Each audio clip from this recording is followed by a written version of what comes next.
بسم اللہ الحمدللہ والصلاة والسلام علی رسول اللہ وعلی آلہ وصحبہ اجمعین اما بعد فاعوذ باللہ من الشیطان الرجیم بسم اللہ الرحمن الرحیم رب اشرح لی صدری ویسر لی امری واحلل عقدۃ من لسانی یفقہوا قولی. السلام علیکم ورحمۃ اللہ وبرکاتہ. الحمدللہ جی بہت خوشی ہوئی آپ سب کو یہاں پہ دیکھ کے, اور ماشاءاللہ اللہ تعالیٰ جزائے خیر دے تمام آرگنائزرز کو for organizing such a wonderful event, جہاں پہ ہم سب کو ایک چانس ملتا ہے کہ اپنے ایمان کو ایک دفعہ پھر تازہ کیا جائے, اس کو ایک دفعہ پھر ریجوونیٹ کیا جائے. جو ٹاپک آج مجھے دیا گیا ہے وہ ہے کہ دجال کی آمد اور اگر اس کی اسٹیبلشمنٹ ہو جاتی ہے تو اس کے بعد ہمارا کیا فرض بنتا ہے کہ ایز مسلمز ہم اس مسئلے کو ڈیل کیسے کریں. سب سے پہلے تو میں کچھ چیزیں آپ کے سامنے پیش کروں گا, وہ یہ کہ دجال کے بارے میں جتنی بھی احادیث موجود ہیں ان سے یہی پتہ چلتا ہے کہ یہ ایک شخص ہے اور کوئی سسٹم یا کوئی ٹی وی یا کوئی اس قسم کی چیز نہیں ہے. دجال جو ہے وہ بذات خود ایک شخص ہوگا جو کہ ایک ٹائم آئے گا جب وہ نمودار ہو جائے گا.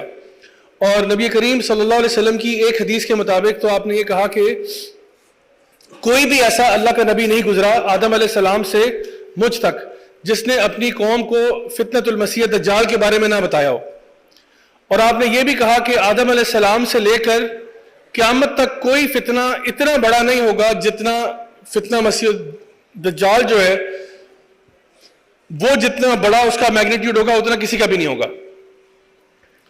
اب یہ باتیں, اور پھر صحیح مسلم میں آپ کو ایک حدیث ملے گی تمیم الداری کی, جہاں پہ بہت ڈیٹیل میں بیان کیا گیا کہ دجال کا حلیہ اور وہ کہاں پر پایا گیا اور کسی جگہ پر پایا گیا خاص مقام پر, اور پھر یہ کہ اس نے اپنے بارے میں کیا باتیں کی.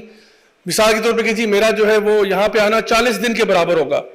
ایک دن جو پہلا ہے وہ 1 سال کا ہوگا, پھر 1 مہینے کا, پھر 1 ہفتے کا, اور باقی جو 37 دن رہ گئے ہیں وہ بالکل تمہارے دنوں جیسے ہوں گے. یعنی اس طرح کی باتیں. اور پھر یہ کہنا کہ میرے آنے سے پہلے جو زغر کا چشمہ ہے وہ سوکھ چکا ہوگا, اور بیسان کے جو کھجور کے درخت ہیں وہ پھل دینا چھوڑ دیں گے, اور اسی طرح سے جو سی آف گیلیلی ہے, بحر تبریہ, لیک ٹائبیریس, اس میں بھی وہ بھی پانی ختم ہو جائے گا اس کا. تو بہت ساری چیزیں, تو میں اس کی ڈیٹیل میں نہیں جاؤں گا کیونکہ یہ ٹاپک بہت وسیع ہے.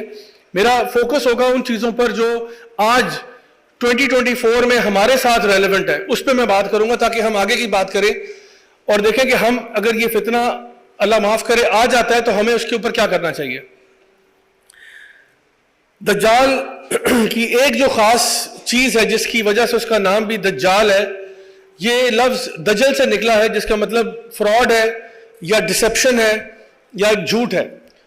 تو اس سے پتہ چلتا ہے کہ دجال کی جو پوری فلسفی ہے وہ ایک ڈسپشن کی فلسفی ہے, جہاں پہ جو چیز دکھ رہی ہے وہ ایسی ہے نہیں.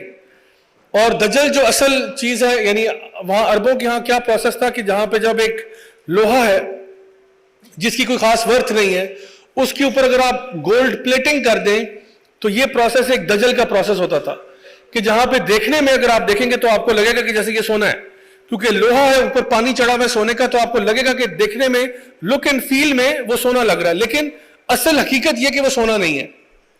یا عربوں کے ہاں ایک اور روایت تھی کہ وہ کیا کرتے تھے کہ ایک اونٹ جو بہت بیمار ہو چکا ہوتا تھا, ایسی بیماری جس سے کھال جھڑ جاتی ہے اور اندر سے اس کی بیماری جو ہے وہ ظاہر ہونا شروع ہو جاتی ہے, اس طرح کی بیماری میں اس جانور کے اوپر وہ کوئی چیز ایسی مل دیتے تھے یا اس کے اوپر کوئی ایسا غلاف چڑھا دیتے تھے کہ جہاں سے اس کی بیماری چھپ جائے. تو دیکھنے میں اگر آپ اس کو دیکھیں گے دور سے, اس کے اوپر ایک غلاف چڑھا ہوا ہے بڑا خوبصورت سا جس کے اوپر کڑھائی اور شیشوں کا کام ہوا ہے, تو آپ دور سے دیکھیں گے بڑا شاندار قسم کا اونٹ ہے, لیکن در حقیقت اگر وہ اس کو بے نقاب کیا جائے گا تو پتہ چلے گا کہ یہ اونٹ جو ہے یہ انتہائی خستہ حالت میں اور انتہائی ایسا ہے کہ جو بیماری سے شاید مرنے کے قریب ہے. تو یہ جو پروسیس ہے اس کو دجل کہتے ہیں, اور اسی سے دجال نکلا ہے. یہ اس کے اندر مبالغہ پایا جاتا ہے کہ بہت زیادہ فراڈ کرنے والا, بہت زیادہ ڈسیو کرنے والا. اب جہاں دجال کا ذکر آتا ہے وہاں پہ آج کے کنٹمپریری ٹائمز میں بہت ساری کنسپریسی تھیوریز آپ کو ملتی ہیں لوگوں کے ہاں. کنسپریسی تھیوریز یعنی کہ وہ چیزیں جو سپرسٹیشس بلیفز بھی ہیں, کچھ اس میں ایسی چیزیں بھی ہیں جو لوگوں نے اپنی طرف سے گھڑی ہوئی ہیں, اور اس سے کیا ہو گیا کہ اس انفارمیشن ایج کے اندر بہت زیادہ کلٹر کریٹ ہو گیا. آپ سب شاید میں سے بہتر ہی جانتے ہیں یہ بات کہ اس وقت ہم لوگ انفارمیشن ایج میں رہتے ہیں, اور اس انفارمیشن ایج میں اتنی زیادہ انفارمیشن ہمیں ڈیلی بیسس پہ مل رہی ہوتی ہے کہ بڑا مشکل ہو جاتا ہے کہ حق اور باطل کا فرق جو ہے وہ کرنا اس میں. مثال کے طور پہ پہلے ایک زمانے میں صرف اخبار تھا یا پھر ریڈیو تھا, اس کے بعد ٹی وی آ گیا, ٹی وی پہ بھی خبرنامہ ایک خاص ٹائم پر لگتا تھا. ابھی جو ہے وہ 24 آور نیوز چینلز چل رہے ہیں, اور نیوز چینلز بھی اب اپنی ریٹنگز کو کھو بیٹھے ہیں. ابھی سوشل میڈیا پہ جب بھی آپ چاہیں آپ اپنی مرضی کی خبر سن سکتے ہیں. آپ کسی ٹائم پہ بھی جائیں, آپ گوگل پہ جائیں, آپ واٹس ایپ پہ ہیں, آپ فیس بک پہ ہیں, آپ انسٹاگرام پہ ہیں, آپ جو خبر سننا چاہتے ہیں وہ خبر آپ کو مل جائے گی. اور جس طریقے سے آپ چاہیں گے اس میں پھر آپ کو صحیح بھی ملے گی, غلط بھی ملے گی, بہت ساری چیزیں آ جائیں گی. تو آج اپنے آپ کو نیویگیٹ کرنا اس مشکل قسم کے راستوں میں یہ بڑا مشکل کام ہو گیا. تو سب سے پہلی چیز یہ کہ یہ جو ڈسپشن اور جو کنسپیریسی تھیوریز ہمارے سامنے آتی ہیں, ایک تو کنسپیریسی تھیوریز ہوتی ہیں, لیکن پھر کچھ چیزیں فیکٹس بھی ہوتی ہیں. اور کبھی کبھار ایسا بھی ہوتا ہے کہ کوئی بات ٹھیک ہوتی ہے لیکن اس کو کنسپیریسی تھیوری کہہ کر سائڈ لائن کر دیا جاتا ہے. میں آپ کے سامنے کچھ دور حاضر کے ایسے واقعات رکھتا ہوں جن کے بارے میں فیکٹ بیسڈ ایویڈنس بہت زیادہ ہے کہ اس وقت دنیا میں کیا چل رہا ہے. مثال کے طور پہ آپ کو پتہ ہی ہے کہ جو لوگ طاقت کو اختیار کرتے ہیں ان کا ایک آبجیکٹو یہ ہوتا ہے کہ وہ طاقت برقرار رہے. امریکہ ایک سپر پاور ہے, اور اگر آپ دیکھیں تو 1960s اور 70s میں ایک پروگرام انہوں نے CIA نے لانچ کیا تھا MK الٹرا کے نام سے. اور یہ جو پروگرام ہے, جو بھی چیزیں میں ابھی آپ کے سامنے ذکر کروں گا, یہ آپ آرام سے گھر جا کے اس کے اوپر خود سے ریسرچ کر سکتے ہیں کہ یہ میں ایگزیجریٹ کر رہا تھا, یہ بات واقعی سچ ہے. MK الٹرا کے نام سے انہوں نے ایک پروگرام لانچ کیا تھا جس کے پھر ڈاکومنٹس کچھ ڈی کلاسیفائی ہوئے, کچھ چیزیں ان کے اوپر کیسز ہوئے, کنگریشنل ہیئرنگز ہوئی, اس کے اوپر باقاعدہ ان کے جو ہیڈز تھے ان کو بلا کے پوچھا گیا کہ بھئی یہ ہو کیا رہا ہے. کیا ہو رہا تھا بیسیکلی, وہ لوگ مائنڈ کنٹرول ایکسپیریمنٹس کر رہے تھے. اور مائنڈ کنٹرول اس طرح سے کہ انسانوں کے ذہن کو کس طرح سے کنٹرول کیا جائے, کہ ایک ٹرم انہوں نے خود ہی کوائن کی کہ ایک منچورین کینڈیڈیٹ کریٹ کیا جائے.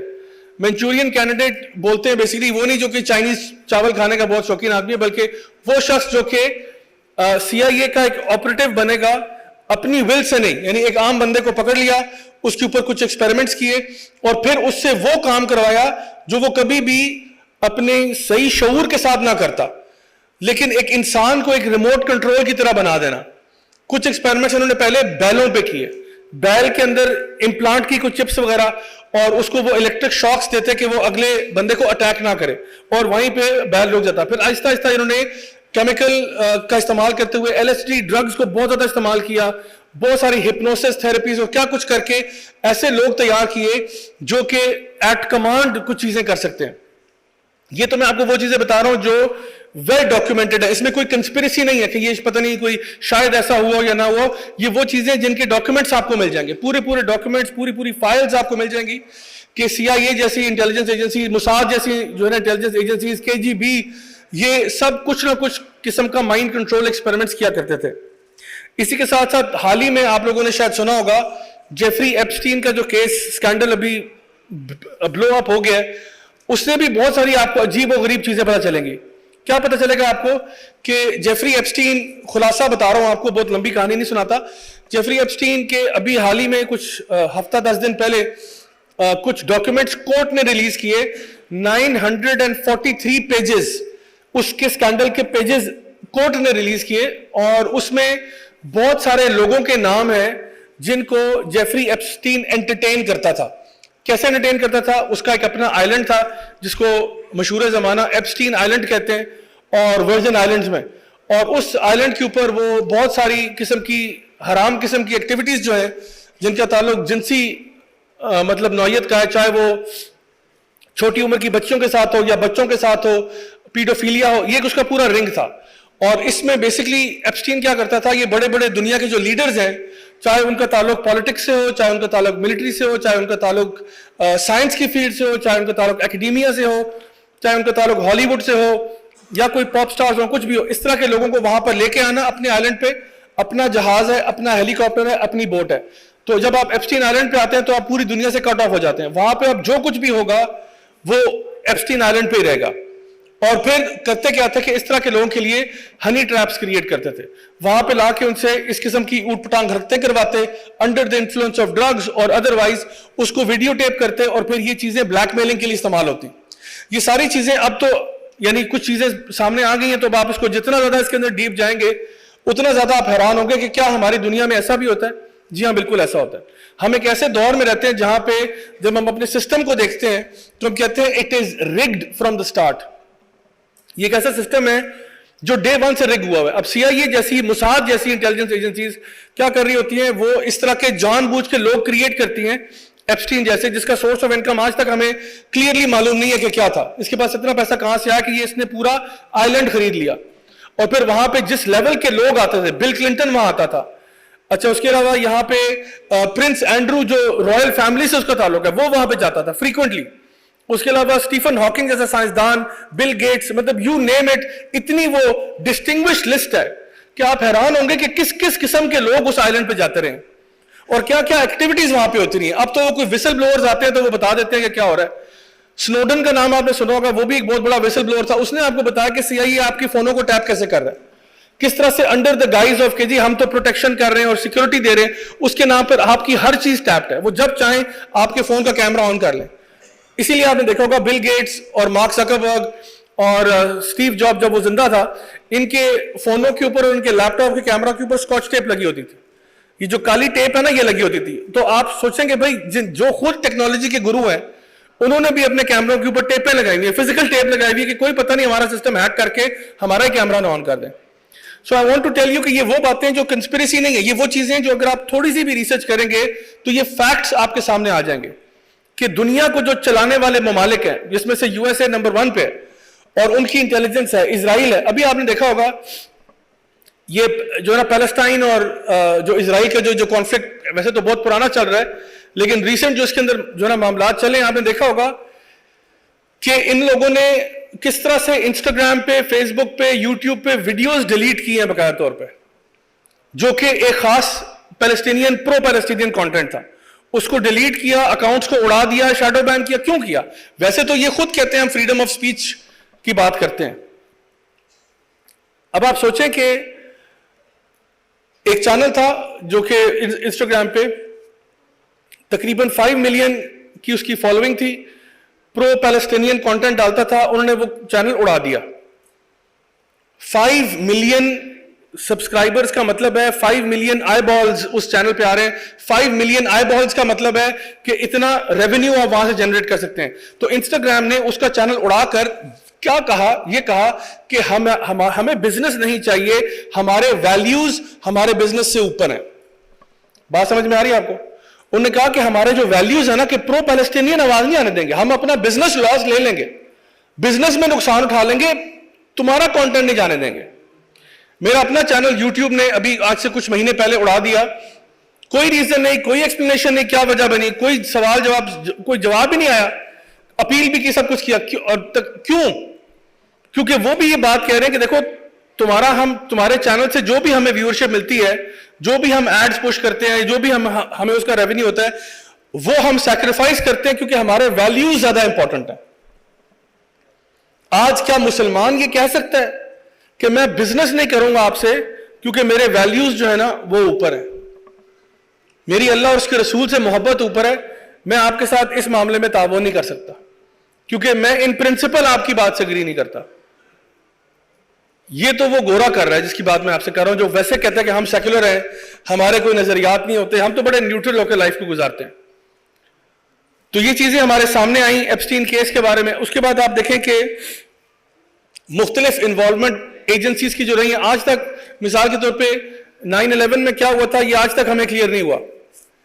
جو امریکن گورنمنٹ کی طرف سے جو 9/11 کمیشن رپورٹ آئی تھی، میرے پاس گھر میں پڑی ہوئی اتنی موٹی رپورٹ ہے، اس میں سے 70% ریڈیکٹ ہو چکی ہے، یعنی کہ انہوں نے وہ کینسل کر دی ہوئی ہے کیونکہ ان کو خود سمجھ میں آ گیا کہ جو ہم نے بات کی ہے یہ بالکل اتنی وہ بوگس قسم کی بات ہے کہ کسی نے ماننی نہیں ہے.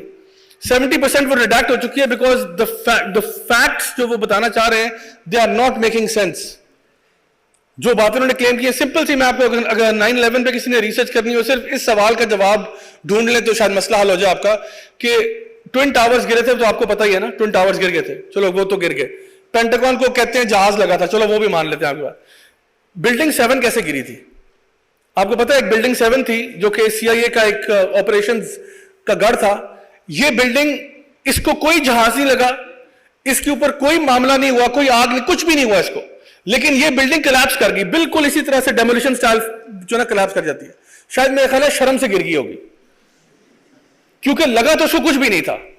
تو آج تک یہ پتا نہیں چلا کہ بلڈنگ 7 کیوں کلیپس ہوئی تھی, اس کی آفیشیل سٹوری کیا ہے, یہی نہیں ہمیں پتا. کہ چلو ٹھیک ہے ٹوین ٹاور آپ نے مان لیا کہ جی ایسا ہوا, یہ مان لیا, یہ بتا دو آپ.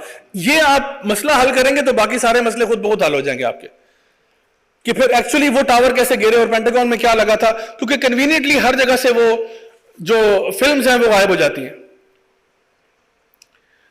جیفری ایپسٹین کا بھی جو کہتے ہیں جی سوسائڈ ہوا اس کا پریزن کے اندر, اس سوسائڈ کی ویڈیو کوئی نہیں, حالانکہ وہ سب سے زیادہ he was under suicide watch, وہ سوسائڈ واچ میں تھا. اس کا مطلب ہے باہر پہرہ دار کافی سارے تھے, 24 آور سیکیورٹی کیمراز کے اندر تھا وہ, لیکن جب اس نے خودکشی کی اس سے آدھا گھنٹہ پہلے کیمراز بھی بند ہو گئے اور گارڈ بھی سو گئے, اور کہتے ہیں جی خودکشی ہو گئی. اتنا پاورفل بندہ جو کہ اب راز فاش ہو رہے تھے, تو اب بہت سے لوگ کہتے ہیں جی شاید اس کو کسی نے اساسینیٹ کر دیا, کچھ لوگ یہ بھی کہتے ہیں کہ شاید اساسینیٹ نہیں ہوا, وہ ویسے ہی وہاں سے اٹھا لیا انہوں نے اور آپ کو کسی اور کی باڈی دکھا دی ہے.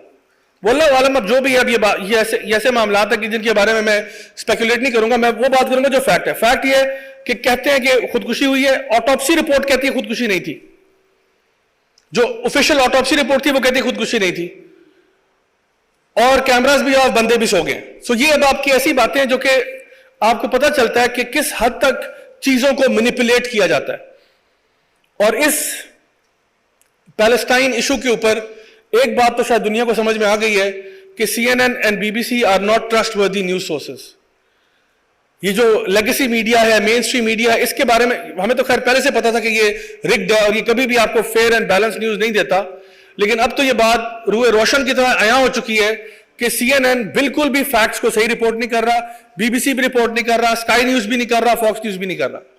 یہ کیا کرتے ہیں, ان کے جو ماسٹرز ان کو بولتے ہیں, یہ وہ چیز لے کے آتے ہیں. MK الٹرا کا جو پروگرام تھا جو کہ لوگوں کی برین واشنگ کرتا تھا, لٹرلی برین واشنگ کرتا تھا, وہ پروگرام تو کہتے ہیں CIA نے پیک اپ کر لیا تھا 1970s میں. وہ پروگرام پیک اپ ہوا یا نہیں ہوا, لیکن یہ مجھے پتا ہے کہ آج ہم لوگ سارے ایک اور قسم کے MK الٹرا کا شکار ہیں, جو ہماری برین واشنگ کرتا ہے, جو آپ کو بتاتا ہے through CNN and BBC what is truth and what is falsehood, what to believe and what not to believe, کیا صحیح ہے اور کیا غلط ہے, کیا آپ کو سوچنا چاہیے, کیا آپ کو کرنا چاہیے, زندگی گزارنے کا طریقہ کیا ہے, وہ سارا یہ بتاتا ہے اب آپ کو. تو اب ہم سب کے سب ایک مائنڈ کنٹرول پروگرام کے اندر بہرحال ہیں. اور اگر کسی نے مزید اس کے بارے میں پڑھنا ہو تو نوم چومسکی کی بہت اچھی رائٹنگز ہیں اس کے اوپر, میڈیا مینیپولیشن کے اوپر, مینوفیکچرنگ کنسنٹ کے اوپر, مائنڈ کنٹرول کے اوپر, جو کہ آپ کے ساتھ 24 گھنٹے ہو رہا ہوتا ہے. اور یقین کریں کہ ہمارے خود اندازہ لگائیں کہ کتنا ٹائم ہے جو کہ ہم ان گیجٹس کے اوپر سپینڈ کرتے ہیں اور کس کانٹینٹ سے ہم اپنے آپ کو ایکسپوز رکھتے ہیں. اگر ہمارا وہ کانٹینٹ قرآن و سنت پر مبنی نہیں ہے, یعنی میں نے خود بھی فون رکھا ہوا ہے, میرے پاس بھی لیپ ٹاپ ہے, میرے پاس بھی آئی پیڈ ہے, لیکن میں کس چیز کے لیے استعمال کرتا ہوں, ٹولز ہیں نا, at the end of the day تو یہ ٹولز ہیں. لیکن اگر آپ اس پہ ڈیبیٹ کریں کہ بھئی یہ ٹولز جو ہے, جس طرح ایک چھری ہے, چھری کا استعمال پازیٹیو بھی ہو سکتا ہے, چھری کا استعمال نیگیٹو بھی ہو سکتا ہے. چھری سے آپ چاہیں تو آپ سیب کاٹ کے کسی اپنے مہمان کو سرو کر دیں, اور اسی چھری سے کسی کے اوپر حملہ آور ہو جائیں, تو چھری سے اچھے کام بھی ہو سکتے ہیں, برے بھی ہو سکتے ہیں. موبائل فون سے بھی اچھے کام بھی ہو سکتے ہیں, برے بھی ہو سکتے ہیں, لیکن برے کام ہونے کے چانسز بہت ہائی ہیں. کیوں؟ کیونکہ یہ سسٹم بھی رگڈ ہے. رگڈ کیوں ہے؟ کیونکہ جتنی بھی یہ ایپس آپ استعمال کرتے ہیں, ان سب کے پیچھے جو الگوریدمز ہیں وہ ڈیزائنڈ اس طرح سے ہیں کہ آپ زیادہ سے زیادہ ٹائم ان ایپس پر لگائیں. وہ آپ کی مینٹل ہیلتھ کے بارے میں کیئر نہیں کرتے, وہ آپ کی اسپرچل ہیلتھ کے بارے میں کیئر نہیں کرتے. یہ نہیں ہوتا کہ آپ 2 گھنٹے سے ایک ایپ پہ بیٹھے تو وہ آپ کو کہیں برائے مہربانی اب تھوڑا سا بریک لے لو بھائی, 2 گھنٹے سے تم لگے ہوئے ہو, کل تمہارا پیپر ہے, کچھ تو خدا کا خوف کرو. یا یہ کہتے ہو کہ بھائی نماز کا ٹائم ہو گیا, اٹھ کے جا کے نماز پڑھ لو, اتنی دیر سے تم یہاں پہ ٹک ٹاک کے اوپر ریلیں دیکھے جا رہے ہو, کچھ تو خدا کا خوف کرو. وہ آپ کو نہیں ریمائنڈ کرتا. آپ کو پتا ہے کچھ ایسی ایگزامپلس بھی ہیں کہ کچھ بچے ویڈیو گیم کھیلتے کھیلتے مر گئے. بچپن میں ہمیں بھی ویڈیو گیمز کھیلنے کا بڑا شوق تھا, لیکن اس کی بھی ایک لمٹ ہوتی تھی کہ بیٹا بس اب کافی ٹائم ہو گیا, اب آپ آگے کچھ اور کام کریں. ایسے بچے جو PUBG کھیلتے کھیلتے مر گئے, فورٹ نائٹ کھیلتے کھیلتے مر گئے, ایکس باکس پہ کھیلتے کھیلتے مر گئے, کیونکہ یہ گیمز ان کا جہاں تک بس چلے آپ 24 گھنٹے اس ایپ پہ بیٹھے رہے. اسی طرح سے یہ لوگ کیا کرتے ہیں, جو الگوریتھمز ہوتے ہیں وہ ڈیزائنڈ اس طرح سے ہوتے ہیں کہ وہ آپ کو ایسا کانٹینٹ دیں جو کہ جس کے اندر ایک بیٹ ہوتی ہے, یعنی کہ وہ جس طرح کلک بیٹ بولتے ہیں نا, تو جس طرح مچھلی پکڑنے کے لیے آپ کو بیٹ ڈالنی پڑتی ہے, وہ آپ کو بیٹ ڈالتے رہتے ہیں. 2-4 ویڈیوز آپ کی مرضی کے دکھاتے ہیں, 2-4 وہ بھی دکھاتے ہیں جو مارکیٹ میں چل رہے ہوتے ہیں, مارکیٹ میں بڑے عام ہوتے ہیں, مارکیٹ پہ اس پہ ریٹنگ ہائی آ رہی ہوتی ہے کہ کیا اس کو آپ بائٹ کرتے ہو یا نہیں کرتے ہو. اگر آپ بائٹ کرو گے تو وہ الگوریتھم اپڈیٹ ہو جائے گا کہ آپ اس کو نیکسٹ ٹائم اور اس طرح کے ویڈیوز دو. اگر آپ کا کانٹینٹ قرآن و سننا بیسڈ رہے گا تو پھر وہ آپ کو اسی قسم کا مولوی دکھاتا رہے گا سارا دن. تو اب آپ کی چوائس ہے کہ آپ اس کے ساتھ کیا کرتے ہو اور کس طریقے سے اس کو استعمال کرتے ہو. یہ بھی ایک بہت بڑا ٹول ہے جس کو یوز کیا جا رہا ہے لوگوں کی کنڈیشننگ کے لیے, لوگوں کی برین واشنگ کے لیے. تو میں چاہتا یہ ہوں کہ ہم لوگ اٹھ جائیں, سارے ہم لوگ اٹھ جائیں اور ریئلائز کریں کہ ہمارے ارد گرد کیا ہو رہا ہے. اپنی ذات سے باہر سوچیں, اپنے ایریا سے باہر سوچیں کہ اس وقت گلوبل لیول کے اوپر کیا معاملات چل رہے ہیں اور ہم نے کیا کرنا ہے کہ ہم کسی طریقے سے کامیابی پا لیں. اب وہ کامیابی کیا ہے؟ Let's go back to the Quran. اللہ تعالیٰ ہمیں کیا کہتے ہیں؟ اللہ تعالیٰ فرماتے ہیں کہ الذی خلق الموت والحیات لیبلوکم ایکم احسن عملا. ہم نے موت اور زندگی کو پیدا کیا تمہارا امتحان لینے کے لیے کہ تم میں سے احسن عمل کون کرے گا. تو ہمارا تو جی ہو رہا ہے ٹیسٹ, اور اصل نتیجہ کیا ہے کہ جو شخص جنت میں پہنچ گیا وہ کامیاب ہو گیا. تو ہماری دعا البتہ یہ نہیں ہوتی کہ اللہ صرف ہمیں جنت ہی دے دے, دنیا میں بے شک ہمیں تباہ کر دے. ہم کہتے ہیں ربنا آتینا فی الدنیا حسنہ وفی الآخرۃ حسنہ وقنا عذاب النار, کہ اللہ ہمیں دنیا میں بھی خیر ہی چاہیے اور آخرت میں بھی خیر چاہیے اور ہمیں جہنم کے عذاب سے بچا لے. تو میں سب سے پہلے اپنے بارے میں سوچوں, جیسا کہ اللہ تعالیٰ فرماتے ہیں نا کہ یا ایھا الذین آمنوا قوا انفسکم واہلیکم نارا, اپنے آپ کو اور اپنے گھر والوں کو آگ سے بچاؤ. تو مجھے یہ پتہ چل گیا کہ جی سسٹم رگ ہوا ہے, جو کانٹینٹ مجھے مل رہا ہے وہ میرے بیسٹ انٹرسٹ کو نہیں دیکھ رہے, وہ اپنے پیسے بنانا چاہ رہے ہیں. وہ چاہتے ہیں کہ ہمارے پیسے بن جائیں, ہم اپنی پاور میں رہیں, ہم اس کو ایک ایسا منجن بیچتے رہیں کہ جس کو یہ کنزیوم کرتا رہے اور یہ اپنی اسی خواب خرگوش میں, خواب غفلت میں اسی طرح رہے. تو ہمیں اپنی آنکھیں کھولنی ہے اور جاگنا ہے کہ بھئی ہمارے ساتھ ہو کیا رہا ہے. اور جاگنے کا جو اصل طریقہ ہے وہ یہ ہے کہ ہم جو اس پوری کائنات کا خالق و مالک ہے اس کے بتائے ہوئے دین کے مطابق اپنی لائفز کو چینج کرنا شروع کریں. جب نبی کریم صلی اللہ علیہ وسلم نے صحابہ کو بتایا نا کہ دجال جو ہے وہ 40 دن کے لیے آئے گا اور ایک دن 1 سال کا ہوگا, ایک دن 1 مہینے کا ہوگا, ایک دن 1 ہفتے کا ہوگا, پھر اس طرح سے. تو صحابہ کا پہلا سوال یہ نہیں تھا کہ دجال کہاں پہ ہوگا, کہاں پہ آئے گا, یا کیا یہ سوال ہو کہ جی ہمیں کون سے ہتھیار تیار کرنے چاہیے, ہمیں کس طرح سے کوئی ایٹم بم رکھے, ہم کوئی بزوکا لے کے آئیں, کوئی مشین گن لائیں. یہ سوال نہیں تھا ان کا. ان کا سوال یہ تھا کہ جب اس کا 1 دن 1 سال کا ہوگا تو اس میں نمازیں ہم نے کیسے پڑھنی ہے. یعنی ہماری نماز جو ہے وہ 1 سال کی اس طرح سے کہ اگر 1 سال کا 1 دن ہے, یعنی کہ جنوری میں صبح ہو رہی ہے, کہیں جون میں جا کے دوپہر کا وقت آ رہا ہے, اور اسی طرح سے اگست میں جا کے جو ہے وہ عصر کا ٹائم آ رہا ہے, اور پھر رات کو تقریباً آپ سمجھ لیں رات جو ہے وہ کہیں نومبر دسمبر میں ہو رہی ہے. تو اگر اس طرح سے سال چلے گا کہ 1 دن 1 سال کا ہے, تو پھر نمازیں ہم نے کیسے پڑھنی ہے؟ کیا فجر کی نماز پھر ایک ہی دفعہ جنوری میں پڑھ لیں اور ظہر ہم کہیں جون کے مہینے میں پڑھیں اور اس طرح سے نمازیں پڑھنی ہے؟ تو آپ صلی اللہ علیہ وسلم نے فرمایا نہیں, نمازیں تم نے اندازے کے مطابق پڑھنی ہے, یعنی کہ جو تمہارا ایک 24 آور کا سائیکل ہے اس کے مطابق نمازیں پڑھنی ہے. یعنی آپ دیکھیں کہ وہ اس ٹائم پہ بھی فتنے کا جو شدید ترین دور ہوگا, صحابہ کی کنسرن کیا تھی کہ ہماری نماز کیسی ہوگی اس ٹائم پہ. یعنی وہ اپنے ایمان کو بچانے کے لیے زیادہ پریشان تھے کہ ہمارا ایمان بچ جائے. آج ہم لوگ زیادہ نا اسباب کی طرف دیکھتے ہیں. اسباب کو اپنانا کوئی بری بات نہیں ہے, بہت ضروری ہے, لیکن یہ نہ سمجھے کہ صرف آپ زور بازو سے یا اپنی عقل سے سارے مسئلوں کا حل کر لیں گے. اصل کامیابی دینے والی ذات اللہ کی ہے.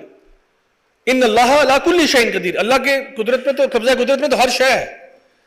تو جب ہر چیز اللہ کے کنٹرول میں ہے تو اگر میں اللہ سے بنا کے رکھتا ہوں تو مجھے بتائیں پھر میرے مسئلے حل ہوں گے یا نہیں ہوں گے؟ جب ہر چیز ہی اللہ کے کنٹرول میں. یہ سیاہ یہ ہمارے سامنے بہت بڑی توپ ہوگا, اللہ کے سامنے کیا ہے؟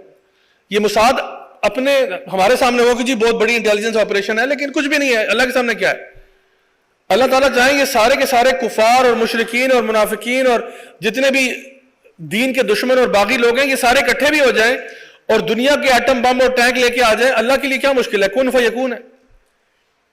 اللہ تعالیٰ چاہے ایک سیکنڈ میں ان کو اڑا دے، تباہ و برباد کر دے، تو جس ذات کے ساتھ بنا کے رکھنی ہے وہ اللہ کی ذات ہے۔ تو یہاں پہ آپ لوگوں نے آج اٹھنے سے پہلے ایک بات اپنے ذہن میں رکھنی ہے، وہ یہ کہ جو بھی آپ کا رشتہ آپ کے رب کے ساتھ ہے، میں نہیں جانتا وہ کیا ہے، یقیناً یہاں پہ کئی ایسے لوگ ہوں گے جو اللہ کے ولی ہوں گے، لیکن میں یہ ضرور کہوں گا کہ ہر انسان کی زندگی میں نا ایک روم ہوتا ہے جس کو روم فار امپروومنٹ کہتے ہیں۔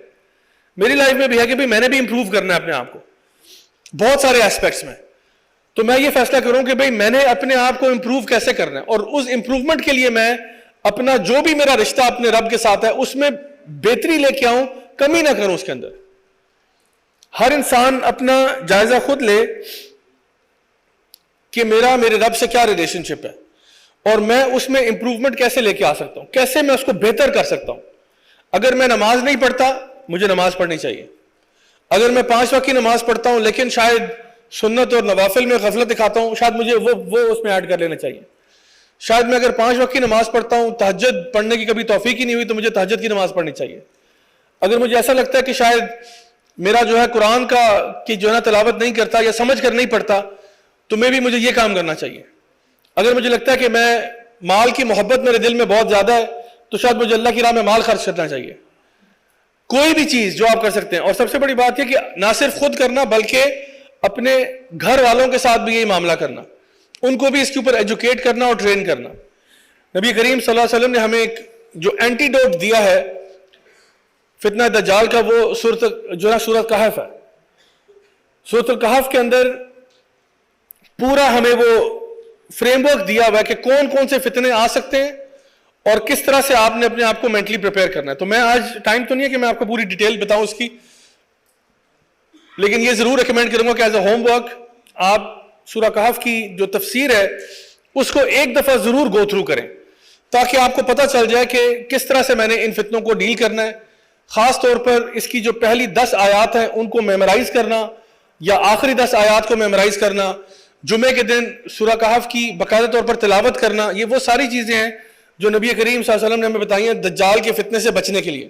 اگر یہ کچھ چیزیں آپ پکڑ لیں تو انشاءاللہ آپ کبھی بھی بے وقوف نہیں بن سکتے، جس طرح سے یہ لوگ ہمیں بے وقوف بناتے ہیں، ہول سیل بے وقوف بناتے ہیں، ہول سیل بے وقوف بناتے ہیں، ایسی ایسی چیزیں اوپر لیول پہ کرتے ہیں اور ہم لوگ پاگل بنتے رہتے ہیں۔ اللہ تعالیٰ نے فرعون کے بارے میں کہا تھا قرآن مجید میں کہ فرعون نے اپنے لوگوں کو بے وقوف بنایا اور وہ بے وقوف بنے۔ کیوں بنے؟ کیونکہ وہ فاسق قوم تھے۔ اللہ سبحانہ تعالیٰ قرآن مجید میں کہہ رہا ہے کہ فرعون نے اپنی قوم کو بے وقوف بنایا اور وہ بے وقوف بنے۔ کیوں بے وقوف بن گئے؟ کہ اپنے بچوں کو وہ ذبح کروا دیتے تھے۔ کیوں بنے؟ کیونکہ وہ فاسق تھے۔ یعنی کہ اگر وہ فاسق نہ ہوتے، اگر وہ فاجر نہ ہوتے تو کبھی بھی وہ بے وقوف نہ بنتے۔ اللہ تعالیٰ ان کو ایک ایسی بصیرت دیتا کہ وہ معاملوں کو جس طرح وہ ہیں دیکھ پاتے۔ تو میں دعا کرتا ہوں کہ اللہ تعالیٰ ہمیں بھی وہ بصیرت عطا فرمائے کہ ہم چیزوں کو اس طرح سے دیکھ پائیں جس طرح وہ واقعی میں ہیں۔ ہمیں حق کو حق دیکھنے کی توفیق عطا فرمائے اور باطل کو باطل دیکھنے کی توفیق عطا فرمائے۔ اللہ تعالیٰ ہم سب کی غلطیاں، کوتاہیاں، گناہوں کو معاف فرمائے، ہمیں نیک اعمال کرنے کی توفیق عطا فرمائے، ہمیں اور ہمارے گھر والوں کو اور ہمارے ملک کو اور ہماری قوم کو اور ہماری امت کو تمام اندرونی بیرونی فتنوں سے محفوظ فرمائے۔ میری خاص دعا آپ سب کے لیے ہے کہ جو بھی ہم میں سے لوگ پریشان ہیں، اللہ تعالیٰ ان سب کی مشکلیں، مصیبتیں، پریشانیاں دور فرمائے۔ جو بھی ہم میں سے بیمار ہیں یا جن کے گھر والے بیمار ہیں، اللہ تعالیٰ ان کو شفا کاملہ عاجلہ عطا فرمائے۔ اللہ تعالیٰ ہم سب سے راضی ہو، ہمیں دنیا آخرت دونوں کی خیر نصیب فرمائے۔ اور جس طرح آج ماشاءاللہ اس بڑی خوبصورت محفل میں ہم سب اکٹھے ہوئے ہیں، میری دل سے دعا کہ اللہ تعالیٰ اسی طرح سے ہم سب کو جنت الفردوس میں ملنا نصیب فرمائے۔ ربنا تقبل منا انک انت السمیع العلیم وتب علینا انک انت التواب الرحیم، وصلی اللہ تعالی علی خیر خلقہ محمد وعلی آلہ وصحبہ اجمعین برحمتک یا ارحم الراحمین۔ جزاکم اللہ خیرا، والسلام علیکم ورحمۃ اللہ وبرکاتہ۔ بہت بہت شکریہ آپ کا۔